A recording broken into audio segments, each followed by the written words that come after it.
This is J. Krishnamurti's second public discussion at Brockwood Park, 1975. What shall we talk over this morning together? Could you continue with the question about the security in the nothing?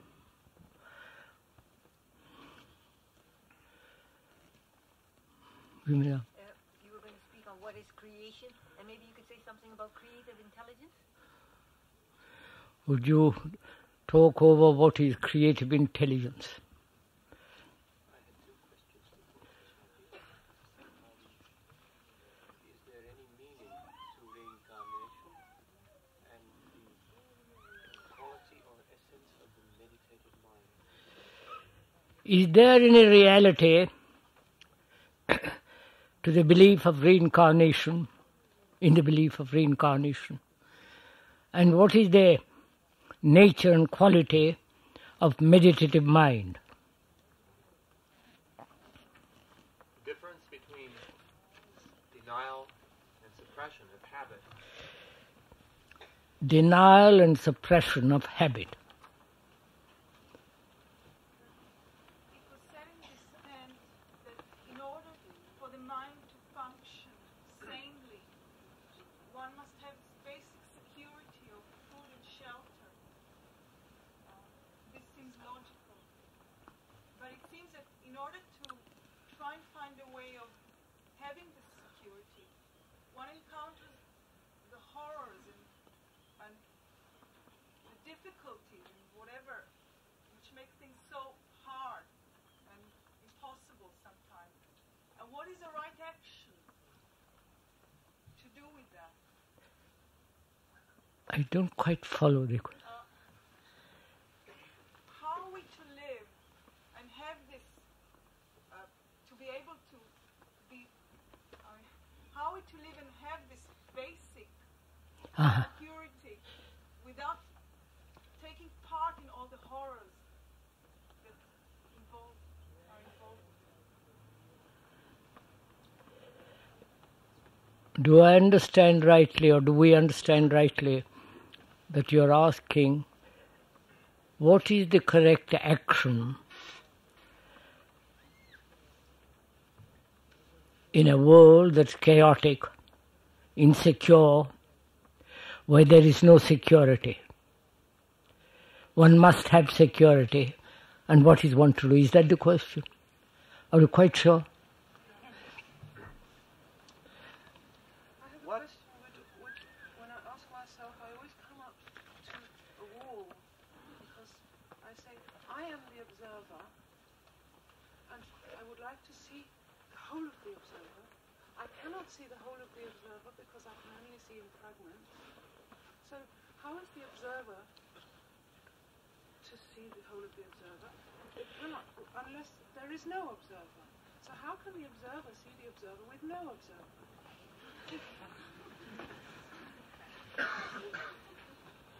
How can one see the whole of the observer, and can the observer watch himself as the observer? Is that the question? So, it's a little bit about the state of observingness towards observation.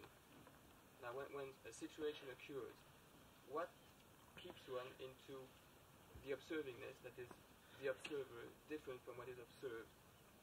It seems a lack of attention to the moment, at the point. But to have attention to the point requires a tremendous vitality that sometimes we don't have. Is that have I understood the question rightly, sir? We do not have enough energy to observe wholly. Yes. Is that it? Yes, suppose you could put it that way. Now, which of these questions should we talk over together? Can I just ask, in continuation of that, can an act of willpower, or I think you called it an act of friction, perhaps it's the same thing. Can this generate the vitality or the passion?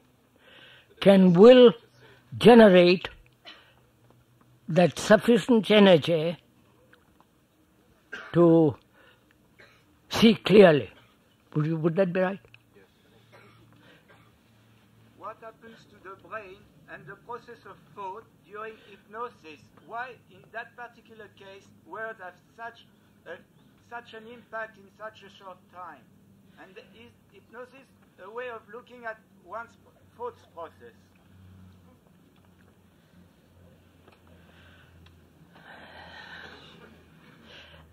Have you heard that question? May I make a presumptuous suggestion? Could everyone speak louder? Clearly. It's for medical reasons. Because we use hypnosis in medical medicine. The words have very much importance in that particular. What's the process of thought in that particular case? What is the process of thought when there is hypnosis? Is that it? Yes. Now, wait a minute, sirs. We've got so many questions. What shall we begin with? The observer? Yes. The observer. And to see the whole of that observer, one needs energy. And how is that energy to be derived, to be God? How is that energy to be acquired? And will that energy reveal the totality of the whole nature and structure of the observer? Should we discuss that?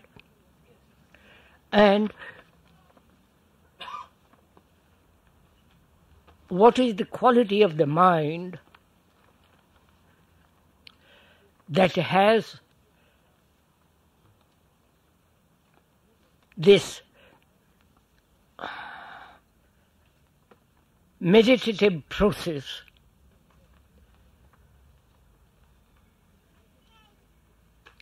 and so on. Now, wait a minute.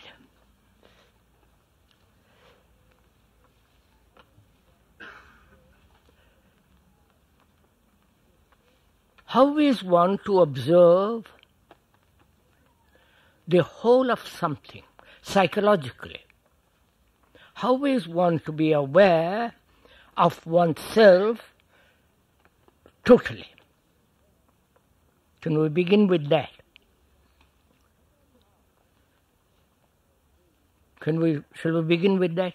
How am I, or we, or one, to be wholly aware of oneself?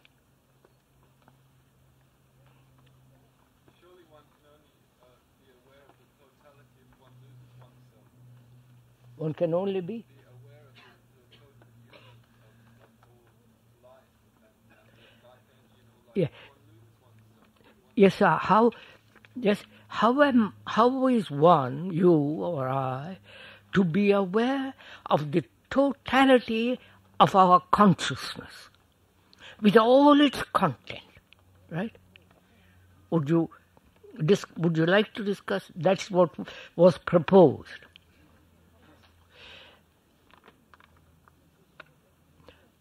Is it possible to see the totality of one's own reactions, the motives, the fears, the anxieties, the sorrows, the pain, the totality of all that? Or must one see it in fragments, in layers? Shall we, do you want to discuss?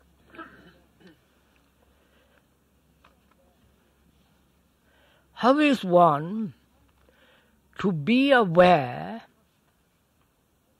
of the content of one's consciousness. Right? Can we begin with that?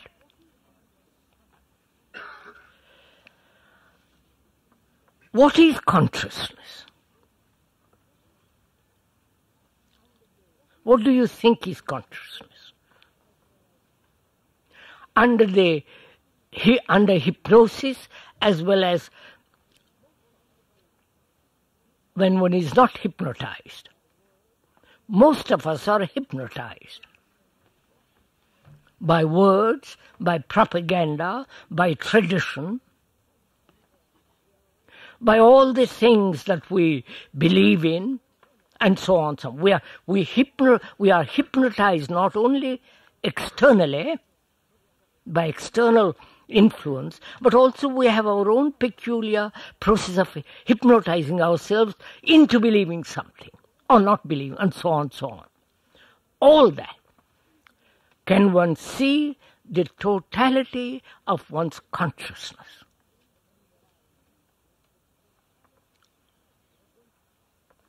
Let's inquire into this, shall we? We're going. Don't let us say one can, one cannot. It is so, it is not so. Let's inquire. It says the feeling one has to begin, I think. We're going to begin, sir.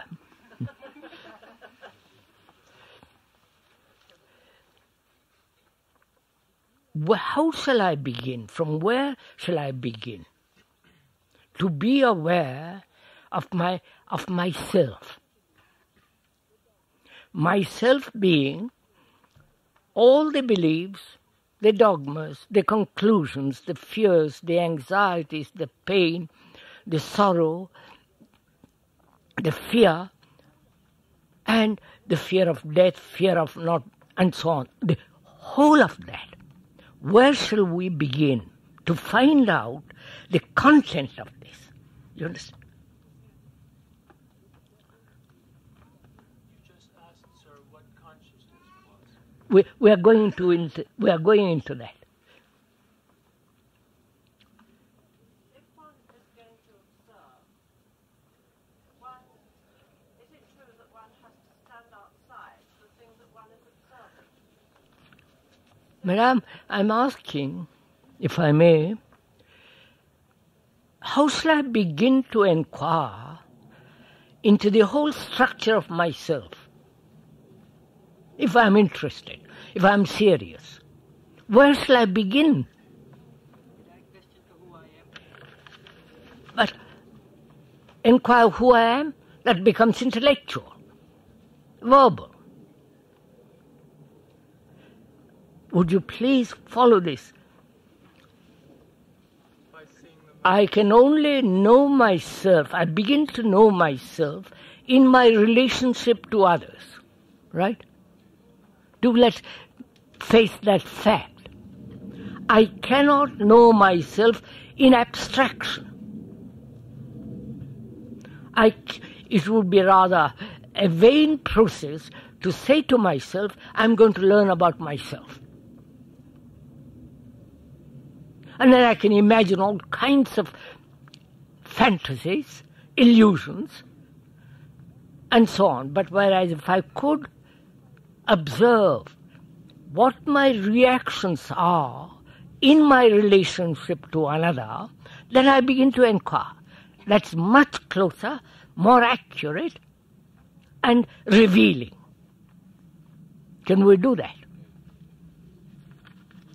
That is, in my relationship with my wife, husband, friend, or boy, girl, and so on, with my relationship to nature, with my relationship to the neighbor, and so on, I discover the nature of myself.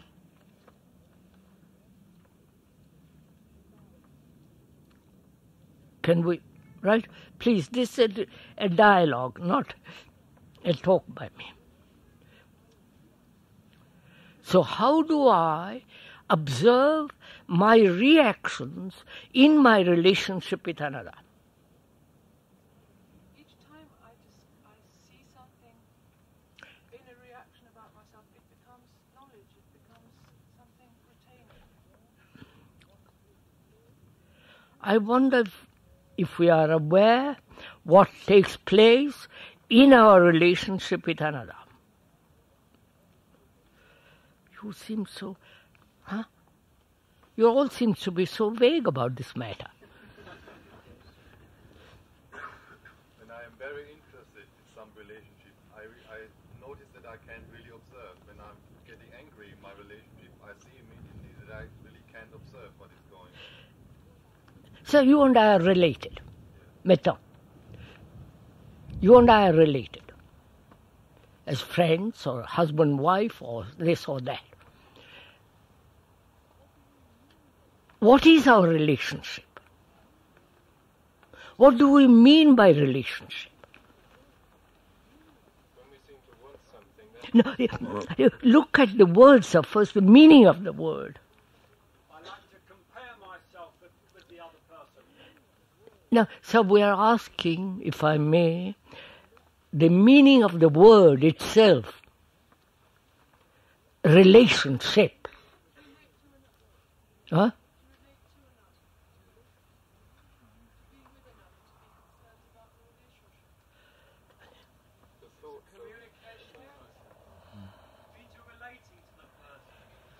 I'm lost.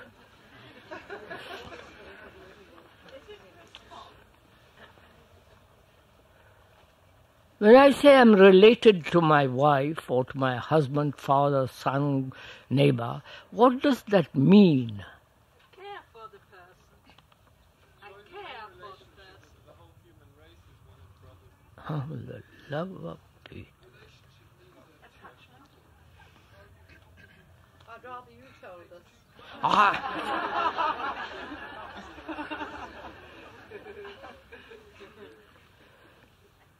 I'm related to you, either in blood, same father and mother, or I'm related to you economically, I'm related to you sexually, socially, or I'm related to you because we have both the same belief, the same ideal, the same purpose. Relationship means, does it not? I'm inquiring, please, I'm not stating it. Doesn't relationship mean to respond accurately?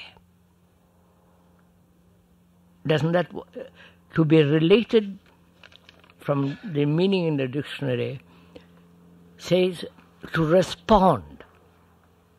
In relationship comes from that word. Now, how do I respond in my relationship to you, to my wife, husband, all the rest of it? Am I responding according to the image I have about you,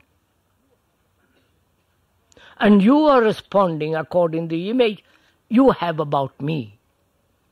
Or are we both free of the images and therefore responding accurately? I don't know. Is it largely subconscious? Beg pardon? Is it largely subconscious? We go into that. First, let us see what the word means in itself. What is to respond accurately? Accurate means curare, means care. The word accurate means to have great care. Therefore, accurate. If you care for something, you act accurately. If you care for your motor, you must be very well acquainted with it. You must know all the mechanical process of it. So, accurate means infinite care. We are using that word in that sense, that when there is a relationship with another, either intimate or distant, the response depends on the image you have about the other or the image the other has about you.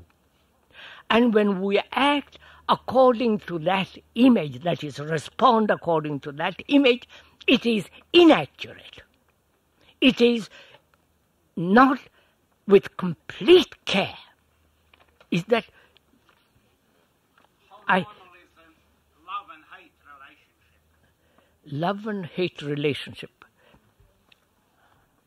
Lord, we're just beginning to inquire. We'll come to that. Now, I have an image about you and you have an image about me. That image has been put together through, it may be one day or it may be 10 years, through pleasure, fear, nagging, domination, possession, various hurts, impatience, and so on, so on, so on. Now, when we act or respond according to that image, then that action is being incomplete, that it is then inaccurate, and therefore without care, which we generally call love. Is this? May we go on from there? Now, please, not verbally, are you aware, is one aware that you have an image about yourself, about another? And having that image, you respond according to the past. Because the image has been put together, but has become the past. I wonder if... Yeah, I said that. Fear, desire, selfishness. You can't think of another person without an image. So how could you write a letter? And we're going to... Without having an image? How quickly you want to resolve everything, don't you? It's raining.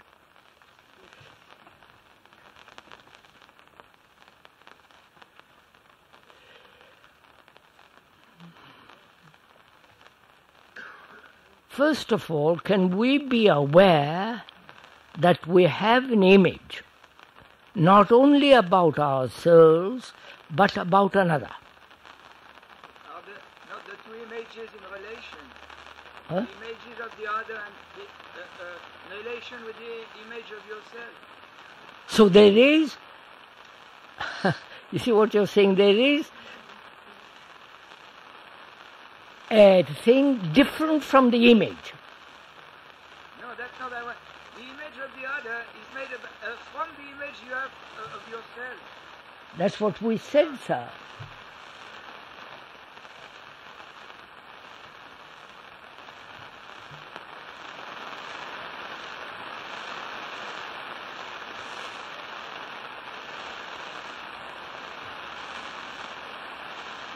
Ça passe, ça passe. Tous les jours.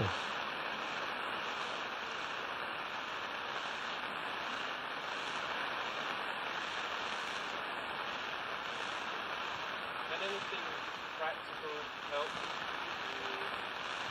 So, this is the most practical thing if you listen to this.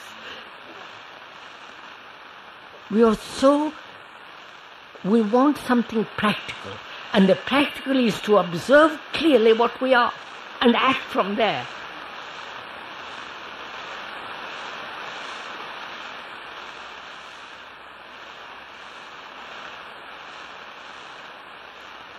Is one aware that one has an image about another? And is one aware that one has an image about oneself?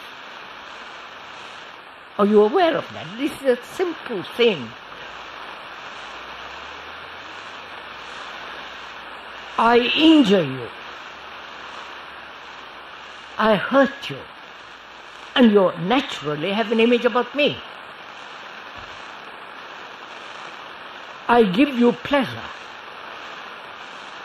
and you have an image about me. And according to that hurt and pleasure, you react. And that reaction, being fragmentary, must be inaccurate, not whole. This is simple. Can we go on from there? Now, what do you do with the image you have built about another?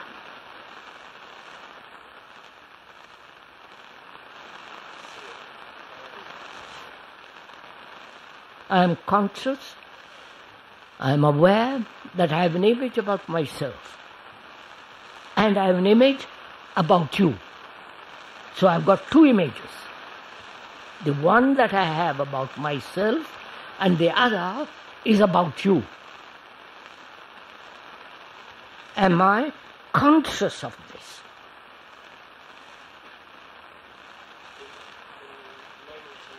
No, just look now, sir, not moment.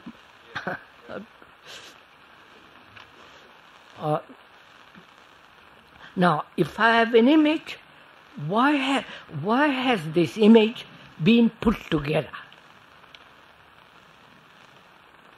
And who is it that has put the image together? You understand the question? Why is it that there is an image, and who is it that has put it there?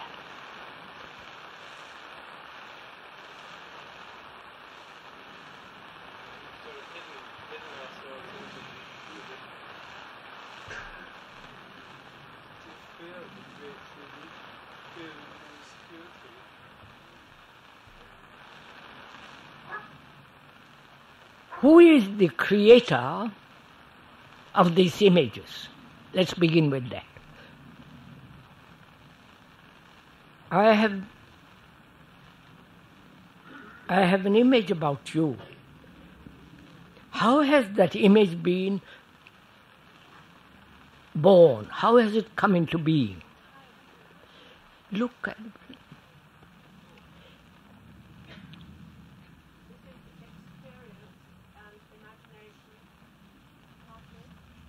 Experience, imagination, and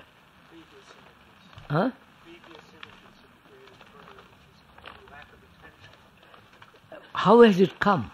That's not through lack of something, but how does it come? You say through experience, through various incidents, through words.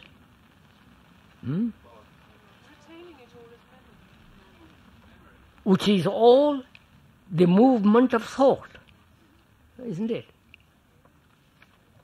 No?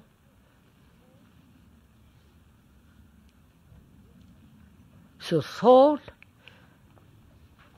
as movement, which is time, put this image, created this image.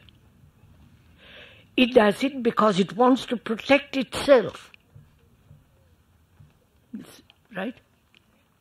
Am I inventing or fabricating this, or is this actual? Actual. That means what is. Actuality means what is. Sorry, I'm not teaching you English. You mean that it then can see itself? No, sir. Just.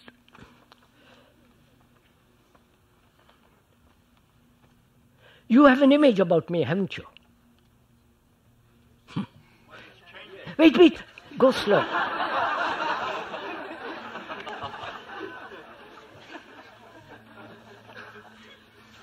You have an image about me, haven't you? If you are honest, look into yourself, you say, you have an image. How has that image been brought about? You have read something? You have listened to something, there is a reputation, a lot of talk about it, some articles in the papers and so on, so on, so on. So all this has influenced the thought, and you have, out of that, you have created an image. And you have an image not only about yourself, but about the other. So, when you respond according to an image about the speaker, you are responding inaccurately. In that there is no care. We said care implies attention, affection, accuracy. That means to act according to what is. Now let's move from there. Now, Is not an image a thought form? we said that, sir, a thought. Then when you say that thought has created images, it seems to imply, sir, that thought has created thought, so it doesn't get us any Wait, sir, just hold a minute. We'll get very far if we go slowly. So thought has built this image through time. It may be one day or 50 years. And I see in my relationship to another, this image plays tremendous part. If I become conscious, if I don't act mechanically, I become aware and see how extraordinarily vital this image is. Then my next question is it possible to be free of the image? I have the image as a communist, believing in all kinds of ideas, or a Catholic in all. It's not just an image, but this whole cultural, economic, social thing has built this image also. And I react according to that. There is a reaction according to that image. I think this is clear. May we go on from there? Now, is one aware of it? Then one asks, is it necessary? If it is necessary, one should keep it. One should have the image.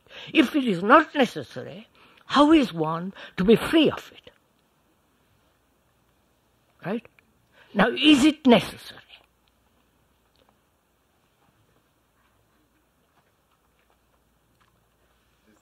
They form the whole chaos in our world where we live in.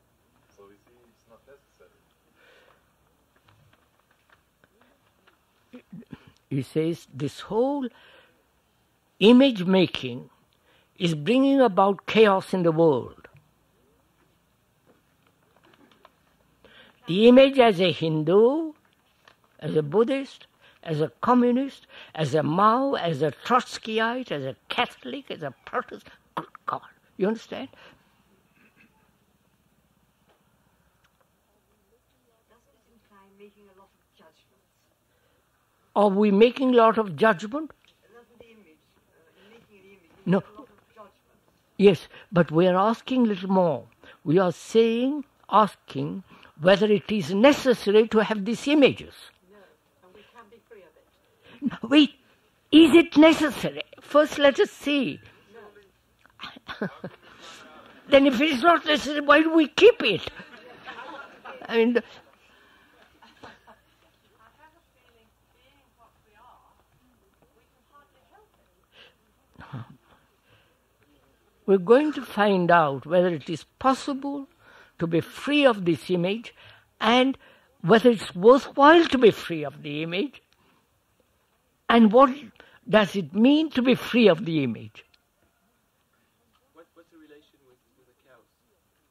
What's the relation with the chaos? Is it acknowledging that chaos is wrong. No, sir. Look, I have an image about myself as a communist.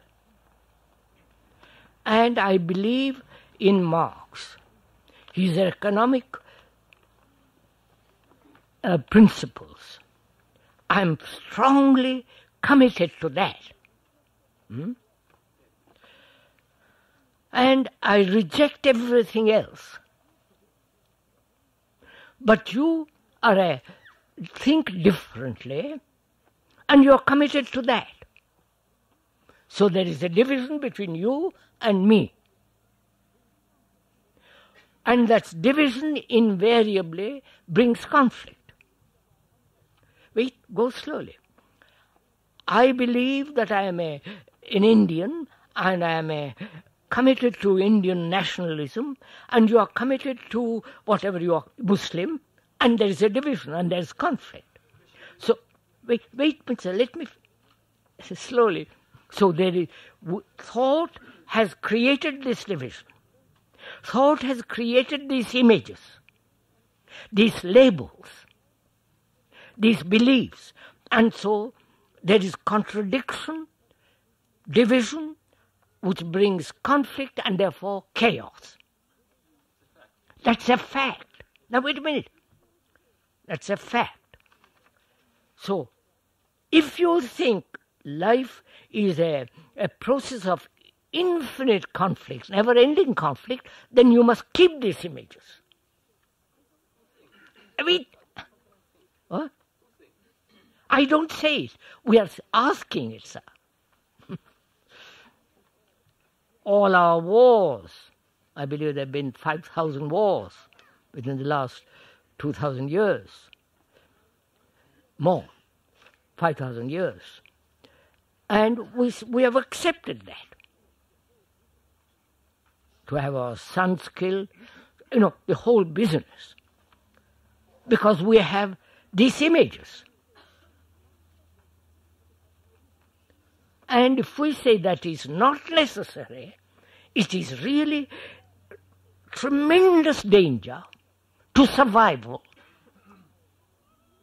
to physical survival, then I must find out how to be free of the images. Right? I think something else is involved in that, because you say we always react from the past, but what difference you will make the past and a cyclic phenomenon that repeats, so you prevent yourself, it's a fact that it will be repeating the same way all the time. Yes, sir, so we are talking about the necessity. Prevent yourself against future.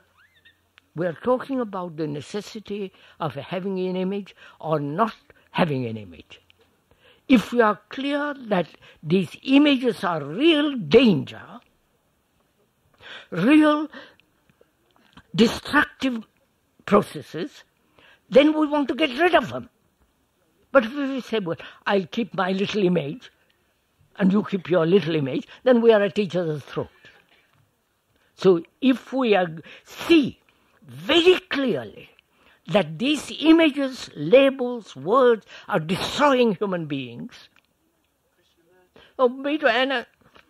Doesn't spiritual commitment give a power of penetration, the channeling of the energies? I mean, if I'm a committed Buddhist and I channel my energies in that direction, it doesn't necessarily mean that I'm in conflict with those that aren't. If I am a committed Buddhist, it does not necessarily mean I'm in conflict with another. Right? Just examine that, please. If I am a committed human being to Buddhism, and another is committed equally to the Christian dogma, and another equally committed to communism, That's not my concern. I mean, no. What is happening in life?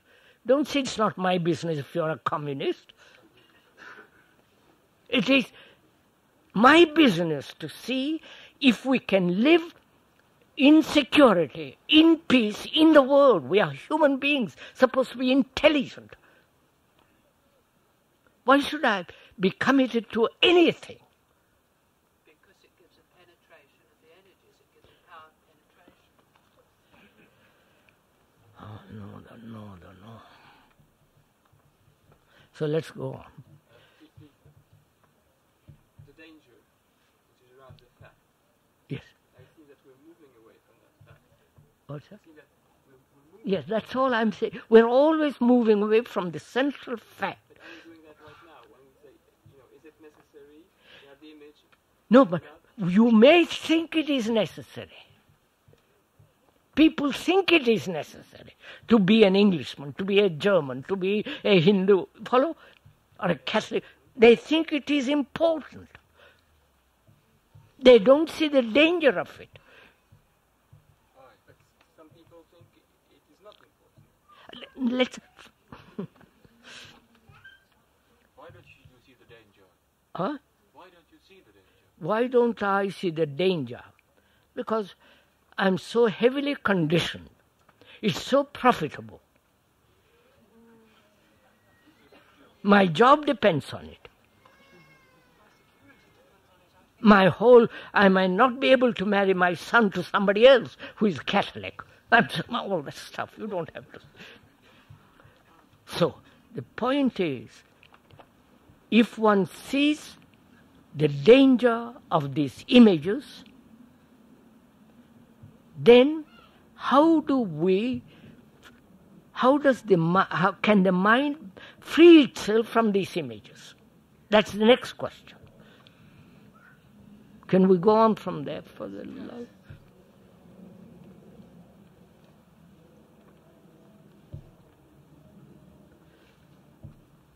Can I be aware when a new image is formed? Images, whether they are old or new, are the same images. Yes, when an image is formed, can I be aware? We're first of all going to go into that. How is an image formed? Is it formed through inattention? When I am not paying attention, the image is formed. You get angry with me, and if I am at that moment totally attentive to what you say, there is no anger. I wonder if you realize this.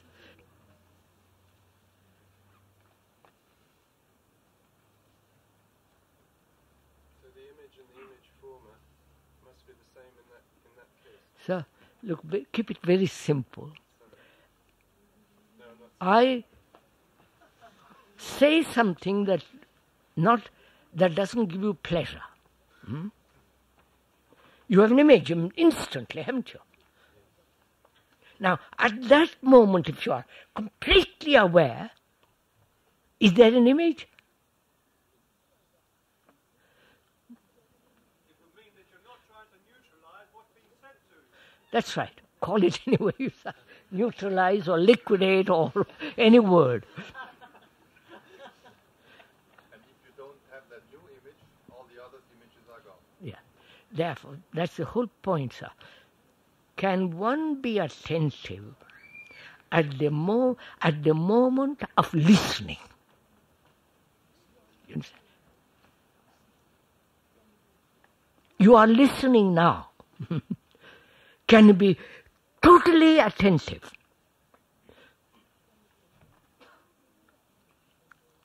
So that when you call me a name, not a pleasant name, or give me pleasure, at that moment, that is in exchange, at that precise moment, to be totally aware. Have you ever tried this? You can test it out, because that's the only way to find out. Not accept the speaker's words. You can test it out. Then, if there is no image forming, and therefore no image, then what is the relationship between the two? You understand? I wonder if you follow all this. You have no image about me, but I have an image about you. Then what is your relationship to me? You're following this question? You have no image because you see the danger of it. But I don't see the danger of it. I have my images. And you're related to me. I'm your wife, husband, father, whatever it is, girl, boy, all the rest of it. I have the image and you have not. Then what is your relationship to me? And what's my relationship to you? No, of course there is a barrier. But we are saying, what is that relationship?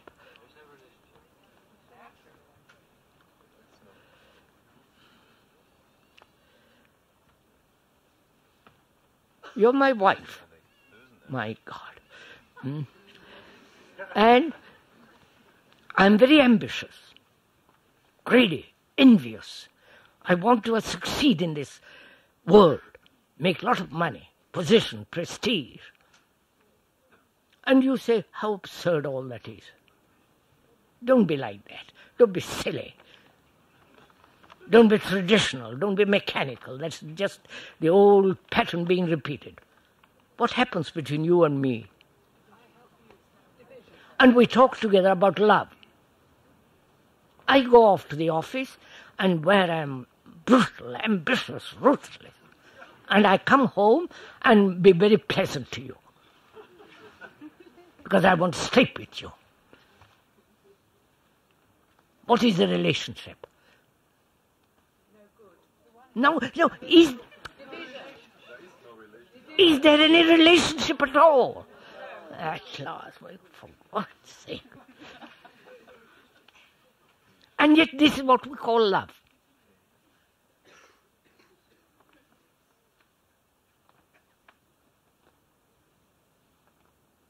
So, what is our relationship? Between you and me, I have an image and you have no image. Either you leave me or we live in conflict. You don't create conflict, but I create conflict. Because I have an image.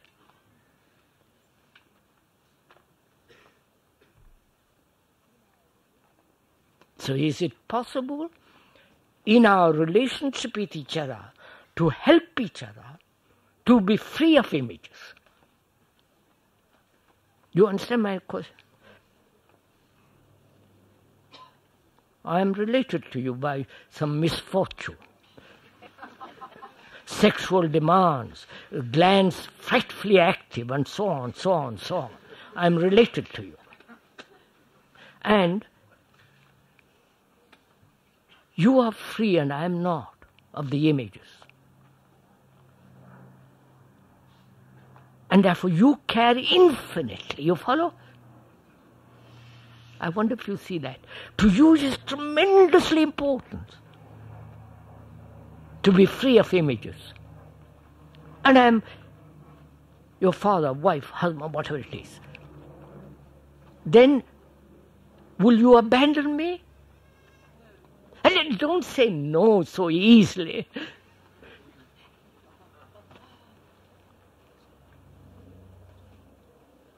Because you care. You have affection. You feel totally differently. So what will you do with me? Drown me? Hold hands?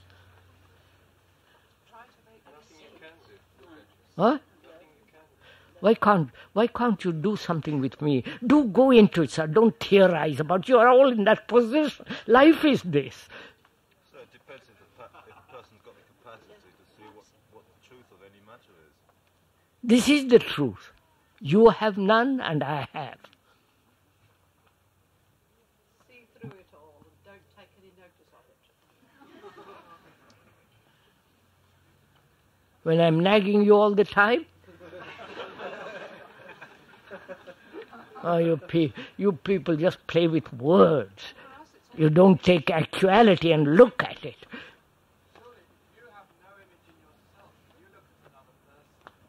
What? You won't see their image either. You won't think of them as having an image anyway. I can't hear. You won't, if you have no image, you won't see that image in the other person. Oh, goodness. No, what are you? I didn't say it, somebody else.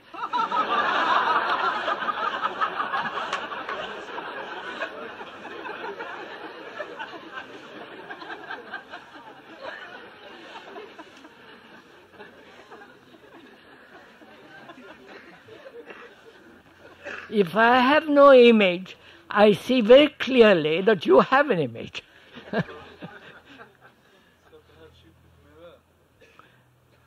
What will you, sir? Look, this is happening in the world. This is happening in every family, in every situation in relationship.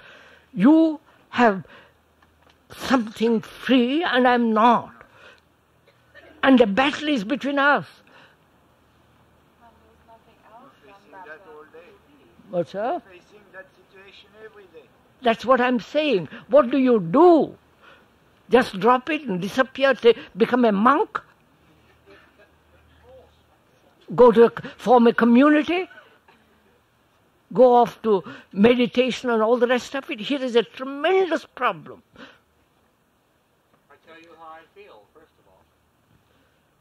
But surely this is speculation because we have one. We're trying to imagine. I've said that, madam.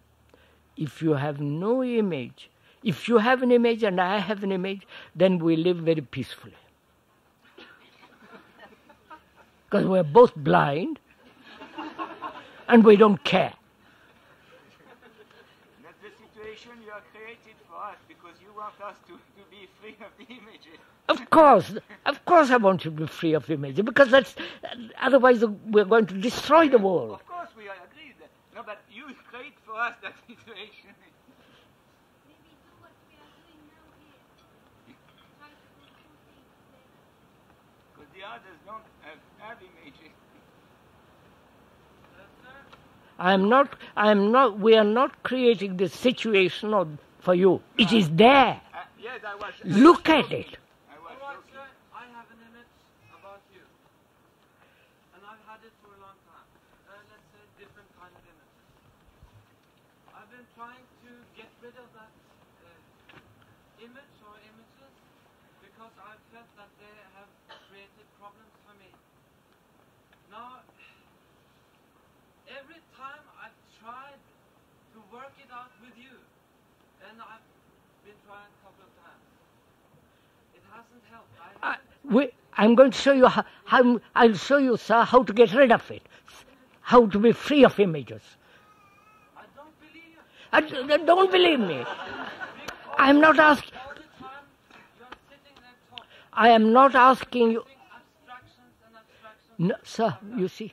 Now, me having an image about you means that you are sitting up on a platform being an enlightened person. I am here as a listener, let's say a disciple or a pupil. Now, I feel very strongly that is really not actuality or reality, because we are two human beings. But still, I understand. you are the guru. You are the king of gurus. You are the one who knows. Yes, sir. Don't, please, sir, be quiet. He's telling you something. Please listen. May I, sir? You have said, and I'll show you something. Please do sit down. I'll show you something.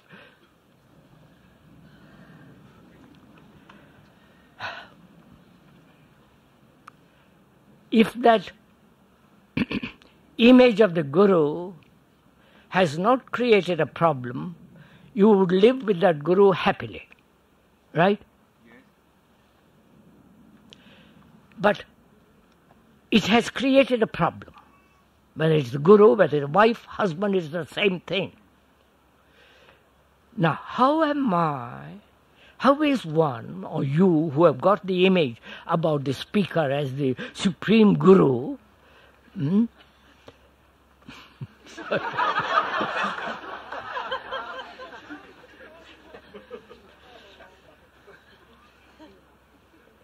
talking about gurus, the word means one who dispels ignorance.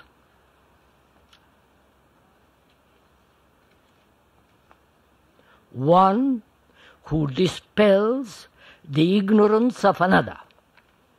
That's one of the meanings. But generally, the gurus impose their ignorance on you. This is a fact.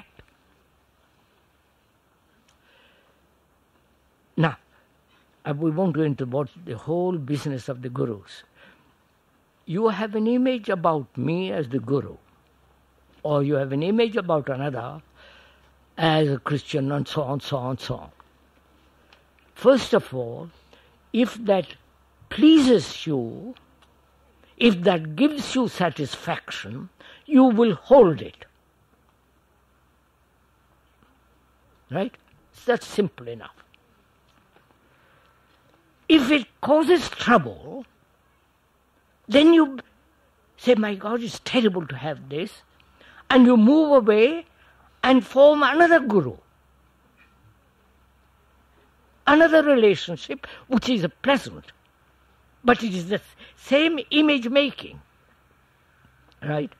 So, one asks, is it possible to be free of images?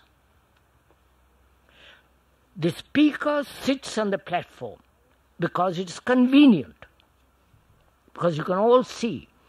I can equally sit on the ground, but you'll have the same image. Right? So the height doesn't make any difference. So the question is, please, whether the mind being part of thought, and thought has created these images, can thought dispel these images? You understand? That's the first question.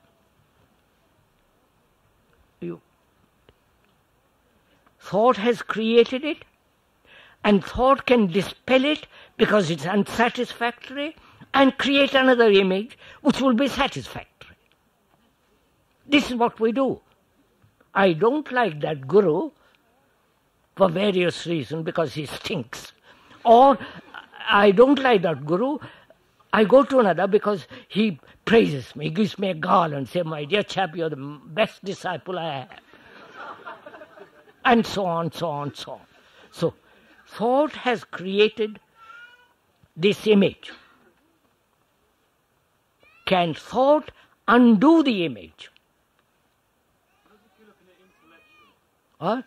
Not if you're looking at it intellectually. Because if you're looking at it intellectually, you're not using your senses.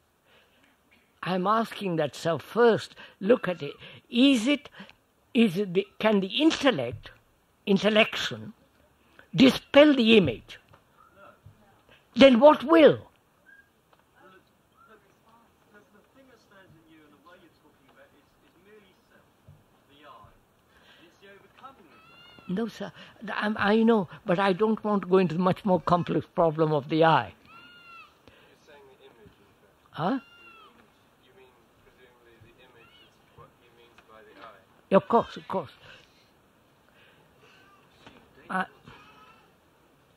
How does thought get rid of the image without creating another image? It feels uncomfortable, perhaps, with the image that the guru causes trouble. So if one can see the trouble and the discomfort, then perhaps that guru can help, yes? You're not, sir. You're not going into it at all. You're just scratching on the surface. Thought cannot get rid of the image. If that is so, if thought cannot get rid of the image, then what will? No, don't use words like understanding. What do you mean by understanding? Getting rid of the thought can get rid of. Getting rid of thought. Now, who is going to get rid of thought?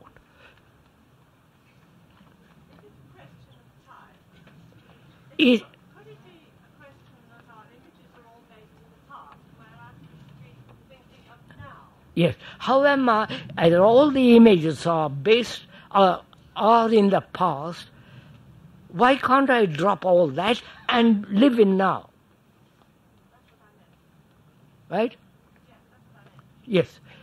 How can I with a burden of the past? How do I get rid of the burden? It comes to the same thing. Sir, if one lives in the present, do the past images still come for you? If I live in the present, will the past images come? Can you live in the present? Do you know what it means to live in the present? That means not a single memory, except technological memories. Not a single breath of the past. And therefore you have to understand the totality of the past, which is all this memory, experience, knowledge, imaginations, images, which is the past. I'm asking, that's what you go off from one thing to another. You don't pursue steadily one thing. Please keep on going with the one having an image and the other one having no image. Oh, we've been through that, sir.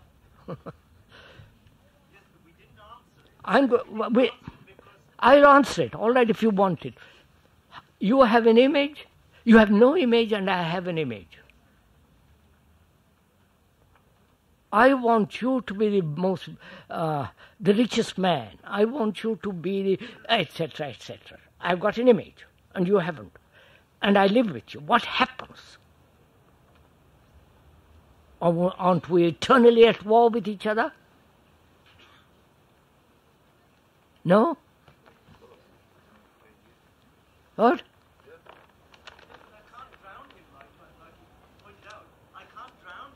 No, you can't drown me. What am I going to do with it? I'm going to go into it. You hurt all the time by the image of the other. I have an image and you haven't. We are living in the same earth, in the same house, meeting often, living in the same community. What will you do with me?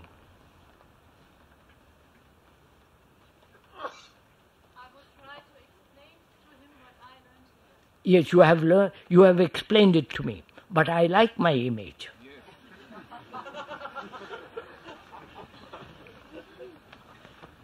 So we cannot know because we have these images ourselves. That's all I am saying. That's all I am saying. You are living in images and you don't know how to be free of it. And these are all speculative questions. So let's begin again. Are you aware that you have images? If you have those images that are pleasant and you cling to them and discard those which are unpleasant, you have still images. Right? Then the question is really, can you be free of them?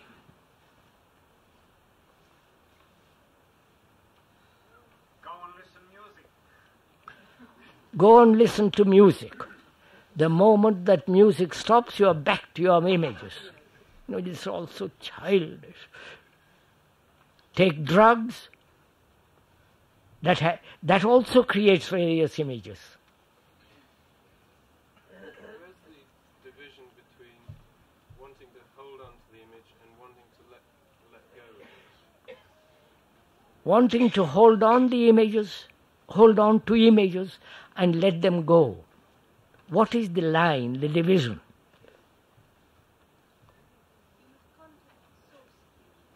The division is desire, isn't it? Huh? Listen, sir, listen. Desire, isn't it?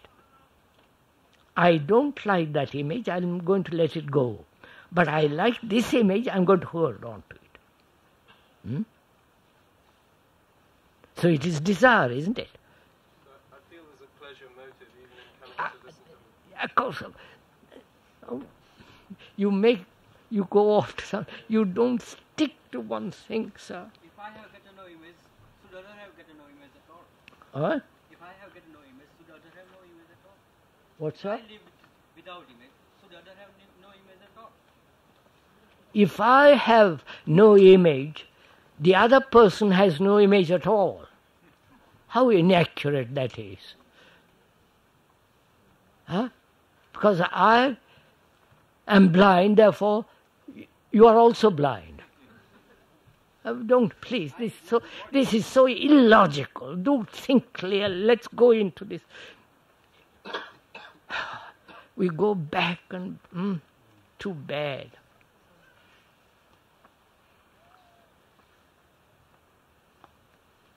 How do I? What are the activities? What should I do so that there is no image forming at all? May I talk a few minutes? Will you listen to it? Not cross, let us think together. So I think most people are I'm sorry. I think most people in this place are looking in your words for consolation rather than any understanding. I mean, it all gets such a bore, really, because the same words get used over and over again, and everybody's looking like a load of zombies.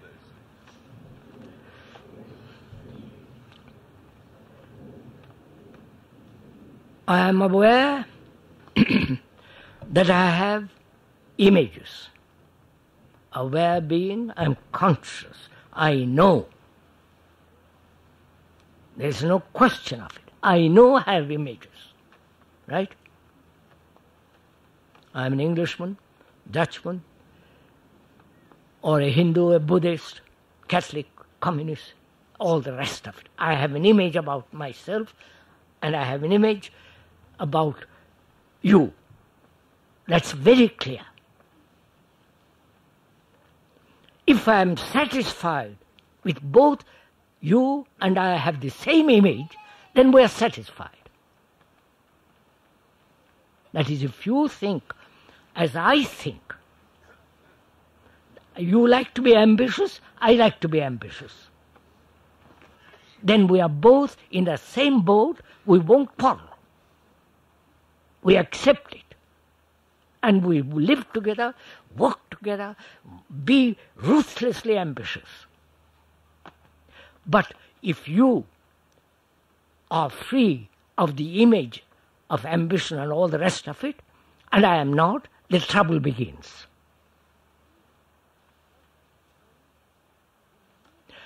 What then will you do who are free of that image with me? You can't just say, well, it's not my business. Because we are living together. We are in the same world, in the same community, in the same group, and so on. What will you do with me? Please, let's listen to this. Will you discard me? Will you turn your back onto me? Will you run away from me? Will you join a monastery, learn how to meditate, do all kinds of things in order to avoid me? Or you say, yes, he is here, right? He's in my house. What shall I do? Wait, what shall I do?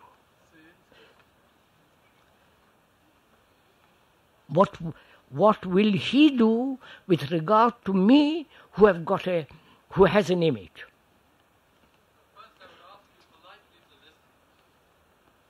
What's that? First, I would ask you politely to listen. What? I would ask you to listen. but I won't listen. You people just, sir, haven't you lived with people who are adamant in their beliefs? Best not to waste You are like that. You are so... It's best not to waste one's time. We're going to find out, sir.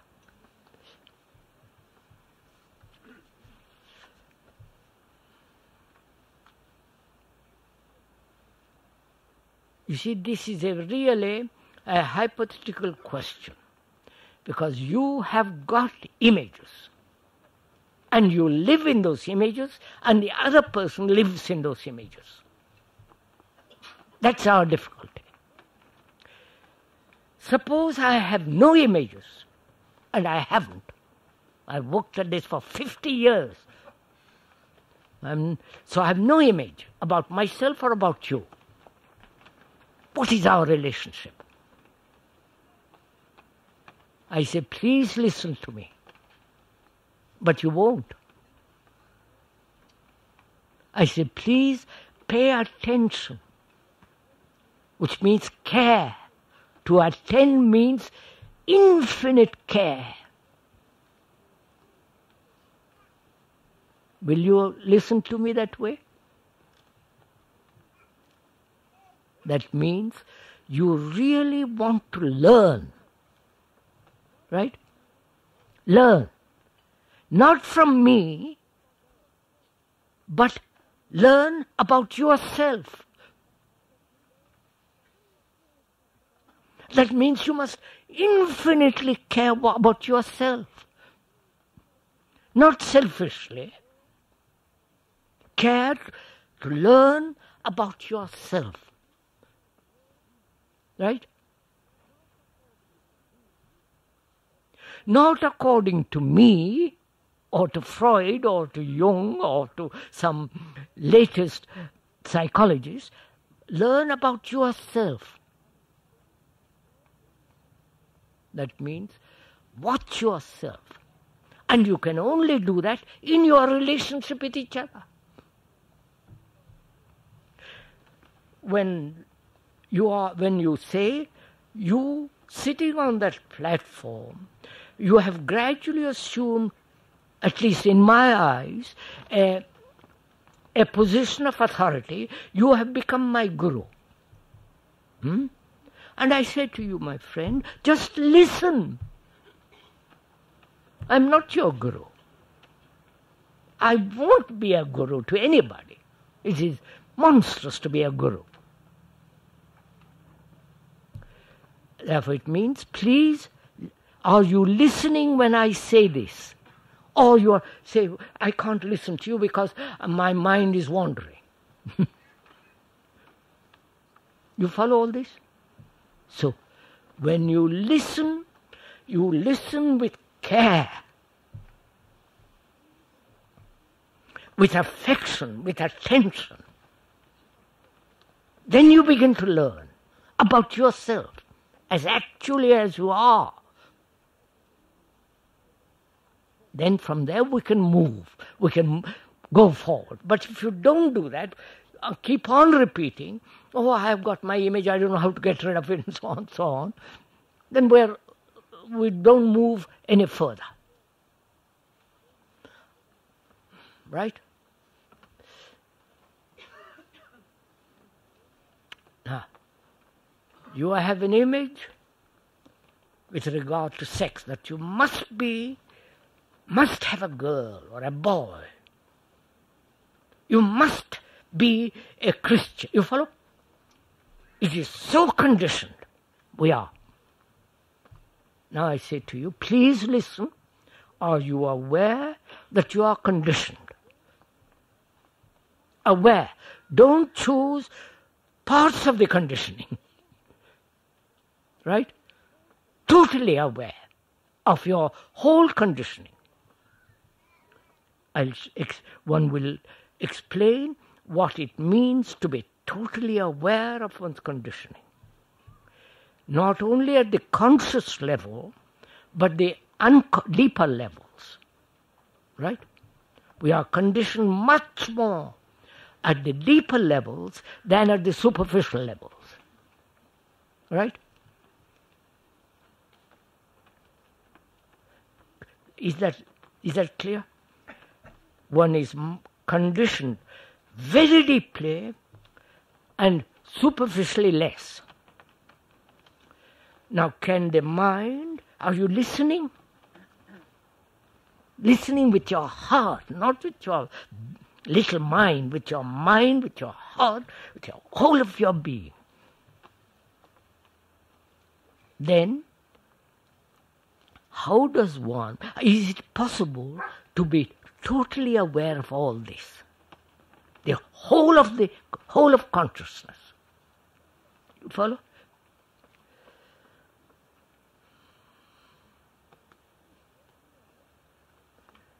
To be totally aware implies no observer. The observer is the past, and therefore when he observes, he brings about fragmentation. This is clear, isn't it? When I observe anything, trees, mountains, you, my wife, my husband, my children, my neighbor, and the politicians, when I observe from the past, what I observe brings about a fragmentary outlook. Right? I only see parts. I don't see the whole. So, I realize that I see, when I observe from the past, there must be fragmented outlook. Right? This is simple. So I have an insight that says, don't look from the past. That means don't have an observer who is all the time judging, evaluating, saying this right, this wrong, I'm a Christian, I'm a communist, you follow? All that's the past. Now, can you listen to that, which is a fact, which is actual, which is not theoretical? So you are facing actually what is. Are you? Facing in yourself what actually is going on.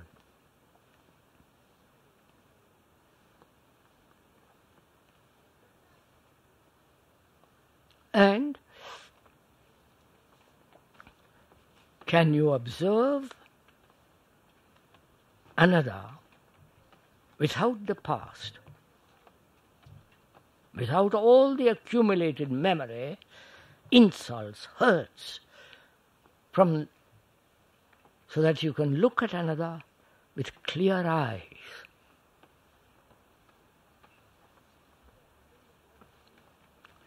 If you say, I don't know how to do it, then we can go into that.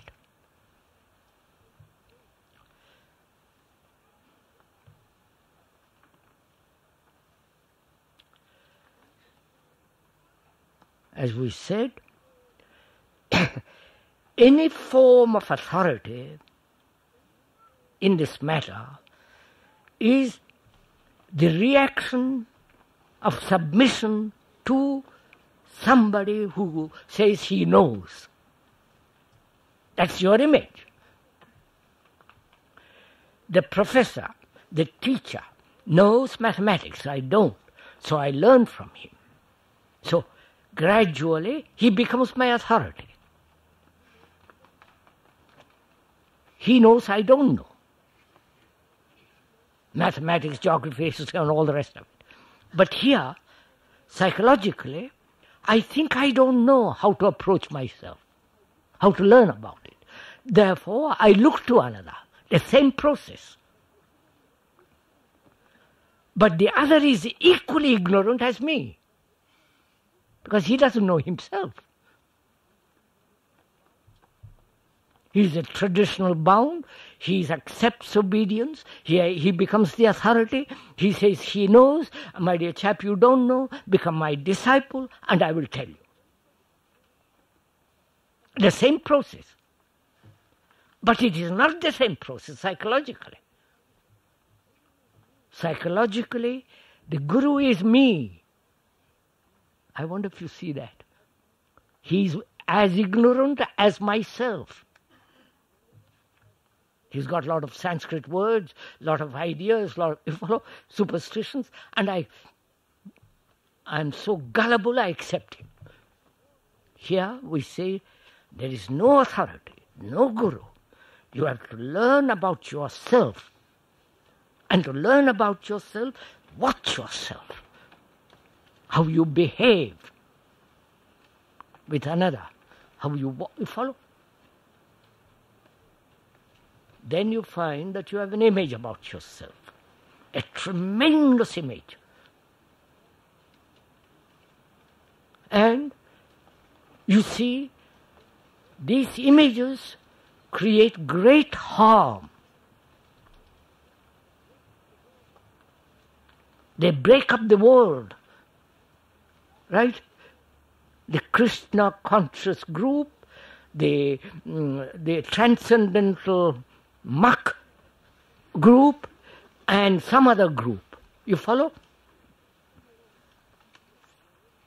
And your own group. You have your own ideas. You must have sex. You must have a girl. You must have a boy. And all the rest of it.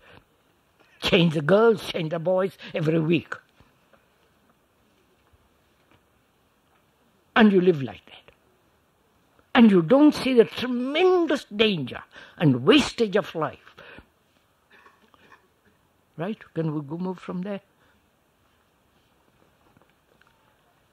Now, come to the point. How am I to be free of all image making? That is the real question. Is it possible? So I will not say it is or it is not. I'm going to find out. I'm going to find out by carefully watching why images are made. I realize images are made when the mind is not giving its attention at the moment something is said.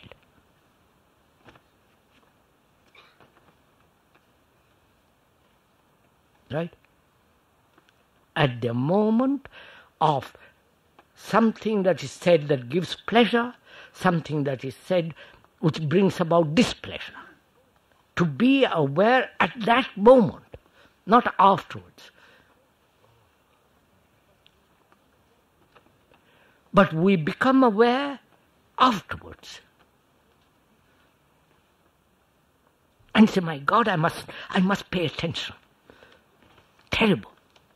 I see it's important to be attentive, but I don't know how to be attentive, and I lose it, and when the thing takes place, it's so quick, and I say to myself, I must be attentive.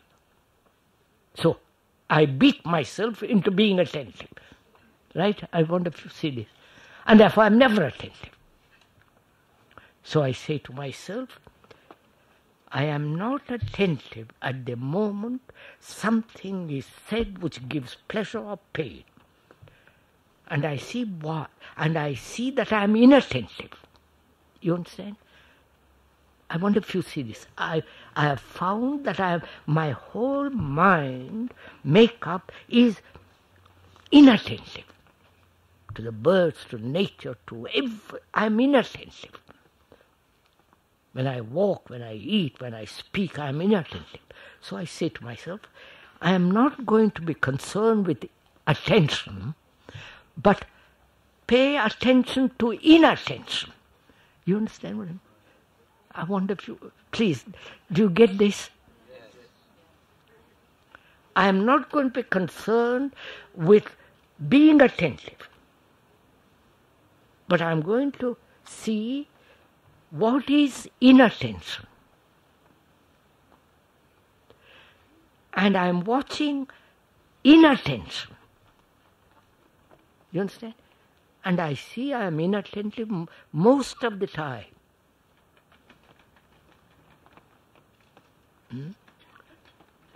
So, I am going to pay attention to one thing at a time. That is when I walk, when I eat. I am going to eat with attention. I'm not going to think about something else. You understand? I am going to pay attention to every little thing. So, what has been inattention becomes attention. I wonder if you see that. Phew.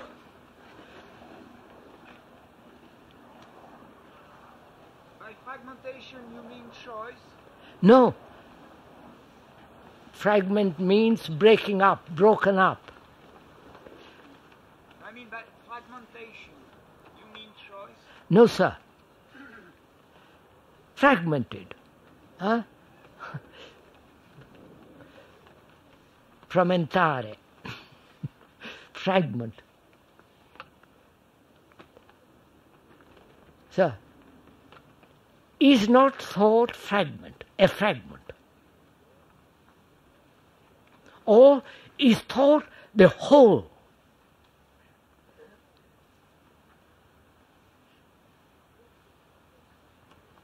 There is a fragmentation taking place when I have an image and you have an image.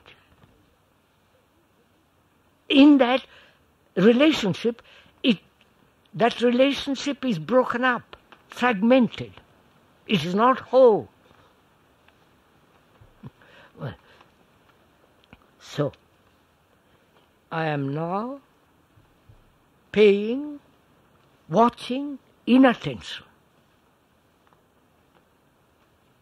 Let's say I'm watching, I'm not attentive. I look at a bird and never look at it. My thoughts are all, I'm going to now look at that bird. It may take me a millisecond, but I'm going to look at it. And when I walk, I'm going to watch it. So that out of inattention, you are, without any effort, there is total attention. You understand what? So when there is total attention, when you say something pleasant, there is no image forming, or unpleasant, there is no image forming. Because I'm totally there. My whole mind, heart, brain, all the responses are completely awake and attentive. So aren't you very attentive when you are pursuing pleasure? You don't have to talk about attention. You want that pleasure. Sexually, when you want it, you're tremendously attentive, aren't you?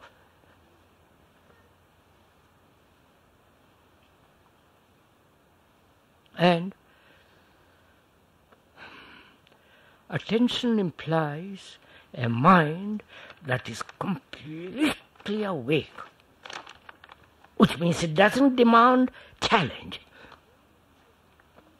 It's only when we have images, challenges come. I wonder if you see this. And because of those images, challenge comes and you respond to the challenge inadequately. Therefore, there's constant battle between challenge and response, which means the increase of images, and the more it's increased, more challenges come, and so there is always the strengthening of images. I wonder if you see this.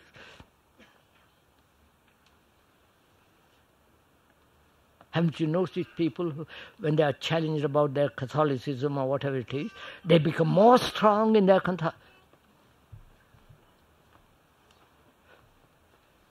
So, by being completely attentive, there is no image formation, which means conditioning disappears. Right. It's 1:05, lunchtime.